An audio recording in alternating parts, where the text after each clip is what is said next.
Il y a quelques années, lors d'une précédente édition de nos enjeux, j'avais pris le risque, comme on saute en parachute, d'être l'interlocutrice de Jean-Luc Nancy. Demande, littérature et philosophie venaient de paraître chez Galilée. J'ai fait, en préparant cette conversation, le lisant donc, l'expérience du Witz, littéralement ce mot d'esprit si cher à Laurence Stern et son Tristram Shandy. J'en faisais l'expérience en lisant la pensée du philosophe. À chaque fois que j'envoyais un message à Jean-Luc Nancy pour évoquer ces enjeux au motif de la survie, sa réponse était temporelle. Le temps semblait immense, infini. On ne savait pas si telle rencontre serait possible entre la vie et la mort, mais le mot d'esprit était toujours là. Jean-Luc, l'intrus, paru en 2005, la survie toujours. Tout récemment est paru chez Galilée Mascaron de Macron, que j'ai là, que je montre à la caméra. Il faut tout lire de Jean-Luc Nancy. J'ai visionné la vidéo que vous allez voir maintenant, qui va vous être présentée, si je puis dire, en direct par Jean-Luc Nancy. Et je voudrais, en regard, en face donc, lire ceci, que l'on trouve dans le livre de son ami Philippe Lacoue-Labarthe, La poésie comme expérience, réflexion sur 2 poèmes de Paul Celan, avec un écho, je crois, à ce qu'il s'est dit ce matin entre Frédéric Joly et Johan Chapoutot, Paul Celan. Je lis cet extrait d'un poème de Celan qui me fait songer à ce que vous allez voir dans quelques instants, présenté par Jean-Luc. Dans les ravines, là où mourait l'éclat, se tenait le temps, nourrice splendide, sur lequel poussait déjà, vers le haut, le bas, au-delà ce qui est, était ou sera. Je sais et tu sais, nous ne savions pas, mais nous étions là et non là-bas. Et parfois, quand il n'y avait plus que le rien entre nous, nous nous trouvions l'un, l'autre, tout à fait. C'est une traduction de Martine Broda. Et maintenant, je te laisse la parole, Jean-Luc. À toi. Avec merci. Merci Sylvie. C'est une histoire d'après-coup. La survie est entièrement une histoire d'après-coup. Et l'après-coup, en l'occurrence, c'est que j'ai rencontré par hasard une phrase. Nous n'étions pas censés survivre. Et cette phrase est inscrite sur le site de Marion Grenier, comme le titre d'un travail qu'elle a fait, qui doit d'ailleurs paraître comme un livre à la rentrée prochaine. Et ce titre, à cause du mot survivre, d'abord m'a retenu parce qu'il était question de participer à cette série de journées organisée par la Maison des écrivains. Et alors même que je n'avais pas beaucoup d'idées, pas beaucoup d'appétit pour parler de la survie, de toute façon, je me disais que je ne voyais même pas de quoi il s'agissait, sauf que je pouvais reprendre, bien sûr, ce que Jacques Derrida a dit sur la survie, ce qu'il a essayé de faire avec le mot survie en le faisant survivre. Bon. Sur un autre registre de langue. Mais, à part ça, je ne voyais pas. Mais cette phrase, nous n'étions pas censés survivre, évidemment, m'a saisi, et j'ai regardé le travail de Marion Grenier qu'elle a intitulé. Et ce travail, c'est une série de portraits d'Indiens, de Ménonites et de Noirs, 3 catégories des États-Unis, bien entendu. Et j'ai appris ensuite, en parlant avec elle, que pour elle aussi, il s'était agi d'un après-coup, car elle a fait ce travail de portrait sans connaître la phrase qu'elle a choisie comme titre.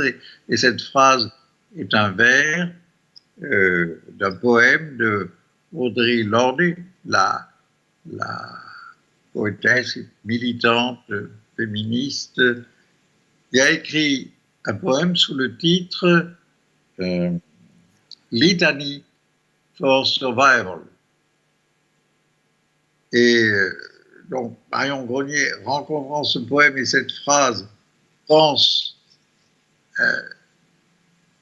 que ces portraits peuvent être pris sous ce titre. Ce sont tous des gens qui ont survécu. Et quant à moi, je me rends compte d'un seconde après coup, c'est que si cette phrase m'a arrêté, c'est que je n'étais pas censé survivre, moi non plus, il y a 30 ans. J'ai été greffé du cœur et je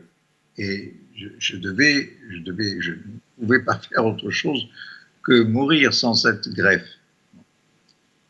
Donc, évidemment, je me suis dit, mais je me suis dit seulement maintenant, après avoir fait avec Marion Grenier le petit travail de présentation pour aujourd'hui, je me suis dit, voilà pourquoi j'ai réagi à cette phrase. Parce que je n'étais pas censé survivre et que jamais je ne m'étais formulé cette histoire dans ces termes-là. Je ne me l'étais même jamais formulée dans les termes de la survie. Or, je me rends compte, bien entendu, je survis à ce qu'aurait été ma vie simplement quelques années plus tôt, c'est-à-dire avant que la greffe du cœur soit vraiment pratiquée, maîtrisée. Et je me dis, en effet, on n'est jamais censé survivre. Survivre, c'est toujours justement un après-coup inattendu, surprenant, embarrassant, encombrant, difficile. C'est ce que je crois montre très bien les trois séries de portraits de Marion Grenier. Je ne peux pas dire que je m'assimile à la survie de gens, de populations qui étaient au fond, oui, promises à la destruction, à l'extinction. Mais formellement, bien sûr, il y a un certain rapport. Sauf que moi, ma vie, elle m'a été non seulement restituée, mais en un certain sens, oui, elle a été augmentée, comme on dit aujourd'hui, parce que ma mort aurait été tout simplement normale, banale. On peut très bien mourir à 51 ans d'un défaut constitutif de l'organisme. Et donc, si on est tiré de là et relancé dans la vie, en effet, ça donne à la vie une intensité particulière. Maintenant, ça en fait aussi une vie sous contrainte, sous un certain nombre de contraintes, bon, je ne vais pas raconter, mais qui font que toute survie, je crois, toute survie, du coup, est sous le signe de ça n'était pas prévu, ça n'était pas. Et si on survit, c'est d'une certaine façon toujours un peu par hasard, par chance. Mais justement, la chance, en même temps, est peut-être aussi une chance qui porte tout le poids d'une vie qui doit continuer alors qu'elle aurait pu ne pas continuer. Et après tout, peut-être que dans toute la vie, tout le temps, on ne sait pas si on veut continuer ou pas continuer. La vie elle-même veut continuer, mais nous savons aussi très bien qu'elle ne veut pas, puisque finalement, elle veut mourir, elle tend à mourir. Alors voilà, je me suis dit qu'aujourd'hui, au lieu de tenir un discours dont je n'avais pas la moindre idée sur la survie, que je préférais vous proposer d'accompagner ce travail de Marion Grenier, avec laquelle, donc, parce qu'il a bien voulu se prêter au jeu, qui est aussi pour elle une sorte d'après-coup, d'avant-coup de son livre, et d'après-coup du travail qu'elle avait fait, réalisé. Et donc, elle a accepté de collaborer à la préparation de la vidéo que vous allez voir. C'est une vidéo faite donc des séries de portraits qu'elle a faites et de portraits qu'elle avait elle-même entrecoupés de textes et que, pour ma part, que j'accompagne en disant quelques passages du poème de Audre Lorde, de Litany for Survival, et poème que vous entendrez lu par Audre Lorde elle-même à la fin de la vidéo. La vidéo est un peu artisanale, un peu bricolée, parce que nous avons fait ça dans très peu de temps au dernier moment, mais bon, j'espère que ça ira. Voilà. Encore merci Sylvie. Merci Jean-Luc. On va visionner.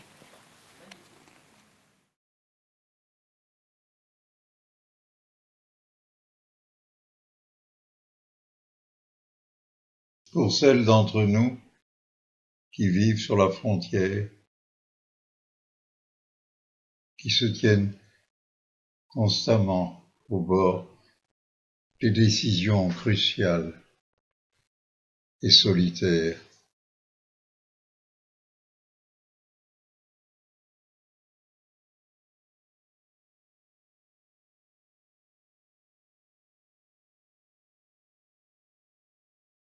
Pour celles d'entre nous qui ne peuvent succomber aux rêves fugitifs du choix.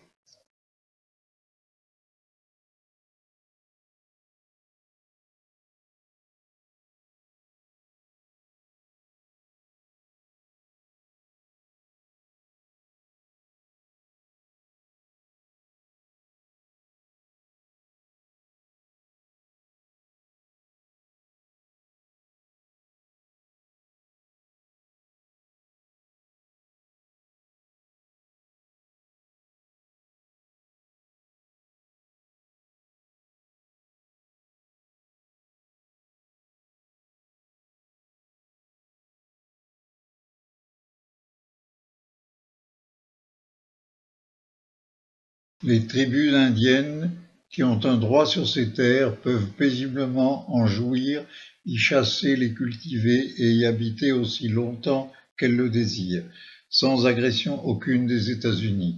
Cependant, si quelques-unes de ces tribus étaient disposées à vendre en tout ou partie leurs terres, ces dernières ne pourront être vendues qu'aux États-Unis, et jusqu'à la dite vente, les États-Unis protégeront toutes les dites tribus indiennes dans la jouissance paisible de leurs terres contre tout citoyen des États-Unis ou toute autre personne blanche qui empiéterait sur les dites terres. Les dites tribus indiennes reconnaissent être sous la protection des dits États-Unis et d'aucun autre pouvoir, quel qu'il soit.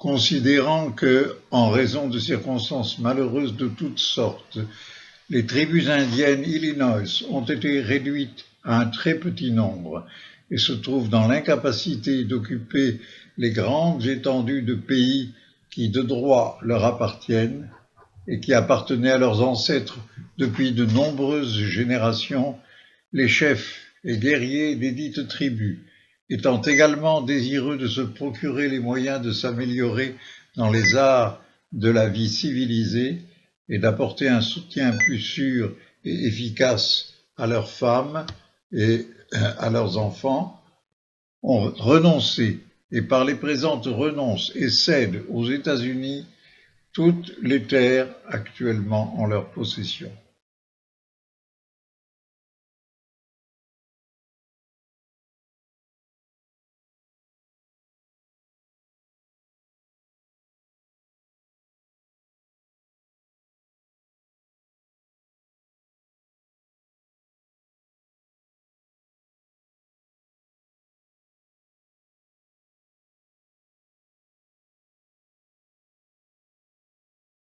Dans la situation actuelle, les membres de la nation Chickasaw se trouvent opprimés du fait d'être assujettis aux lois des États dans lesquels ils résident.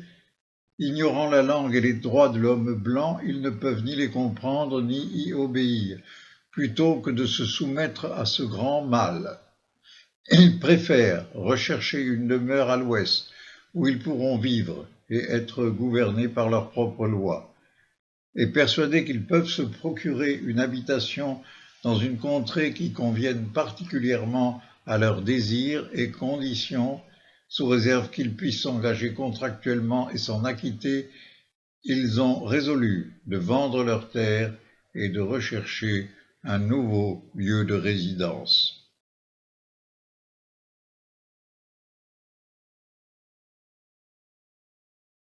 Pour celles qui aiment dans les couloirs, qui vont et viennent entre deux aubes, regardant dedans, dehors, avant, après et en même temps, à la recherche d'un présent qui puisse ouvrir le futur.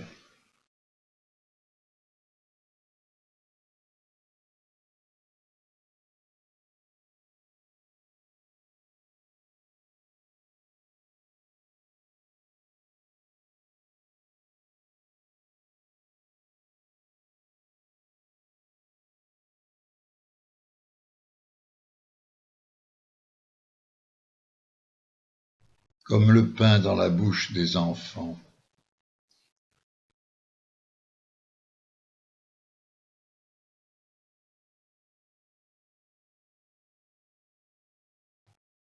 De sorte que leurs rêves ne reflètent pas la mort des nôtres.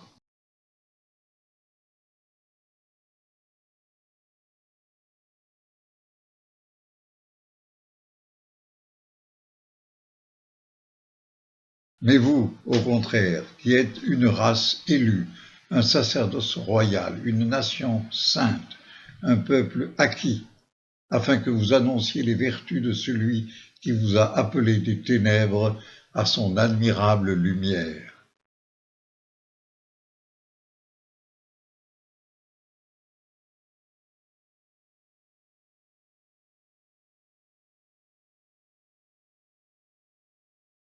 Pour celles d'entre nous qui ont la peur gravée comme une trace imprécise au milieu du front, apprenant à craindre avec le lait de notre mère.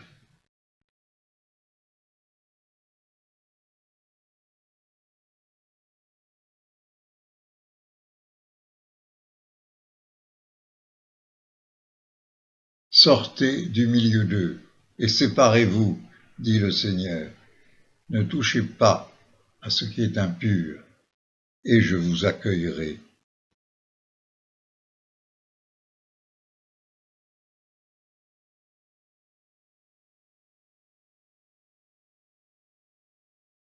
Car avec cette arme, cette illusion de trouver une certaine sécurité, les brutes espéraient nous réduire au silence.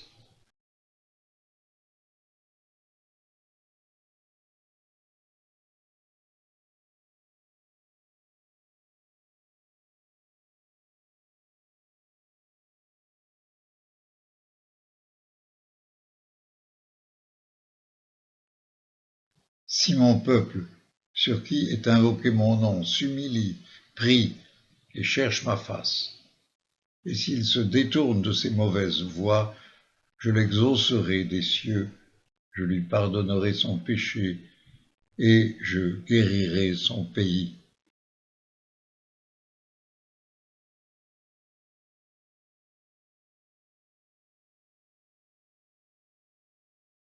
pour nous toutes, qui n'étions pas censés survivre à cet instant et à ce triomphe.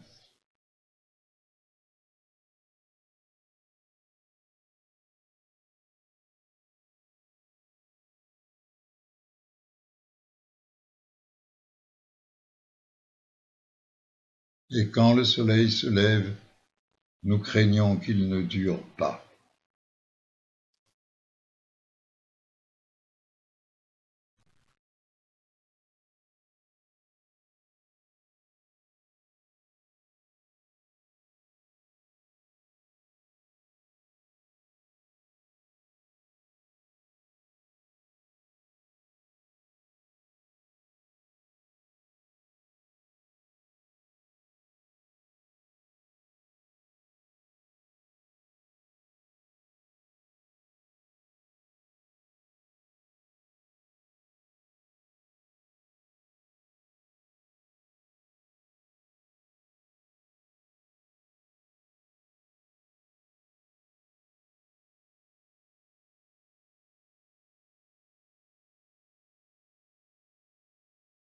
Tous les nègres, indiens, mulâtres ou métis, ainsi que leur progéniture et descendants, qu'ils soient nés ou à naître, doivent être, et ont ici déclaré être et demeurer à perpétuité des esclaves absolus, et doivent garder le statut de la mère.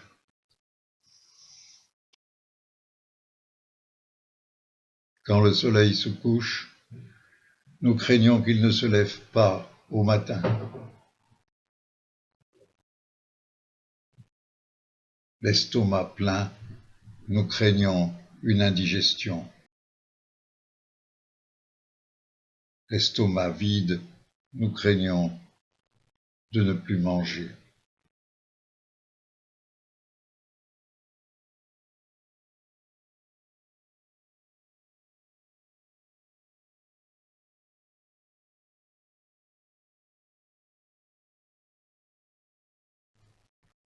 Si un esclave tire avec une arme à feu sur quelque personne, ou la frappe, ou blesse avec une arme meurtrière, avec l'intention de la tuer, le dit esclave, sur due conviction d'aucun des dits faits, sera puni de mort, pourvu que la présomption quant à cette intention soit toujours contre l'esclave accusé, à moins qu'il ne prouve le contraire.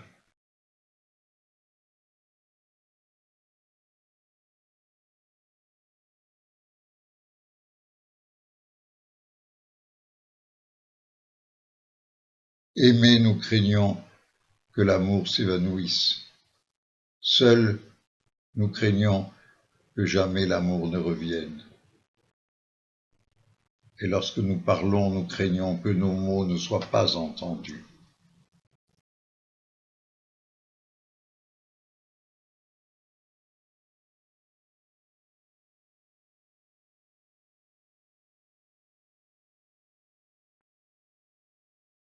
Si un esclave quelconque est tué pour avoir refusé de s'arrêter, contrairement à la loi, ou avoir résisté illégalement à un agent ou à toute autre personne qui saisit ou tente de saisir le dit esclave, le dit agent ou la dite autre personne ayant tué le dit esclave, qui, comme susmentionné, lui a opposé résistance, ne saurait faire l'objet, et par cet acte ne fait l'objet d'aucune poursuite judiciaire pour la mise à mort si mentionnée.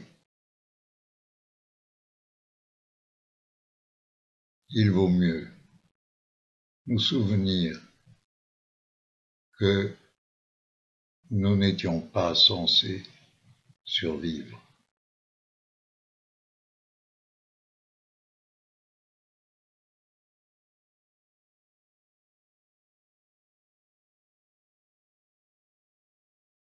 Et quand nous sommes silencieuses, nous craignons encore. Nous souvenons que nous n'étions pas censés survivre. For those of us who live at the shoreline, standing upon the constant edges of decision, crucial and alone. For those of us who cannot indulge the passing dreams of choice, who love in doorways coming and going in the hours between dawns, looking inward and outward at once before and after, seeking a now that can breed futures like bread in our children's mouths, so their dreams will not reflect the death of ours. For those of us who were imprinted with fear, like a faint line in the center of our foreheads, learning to be afraid with our mother's milk, for by this weapon, this illusion of some safety to be found, the heavy-footed hoped to silence us. For all of us, this instant and this triumph, we were never meant to survive. And when the sun rises, we are afraid it might not remain. When the sun sets, we are afraid it might not rise in the morning. When our stomachs are full, we are afraid of indigestion.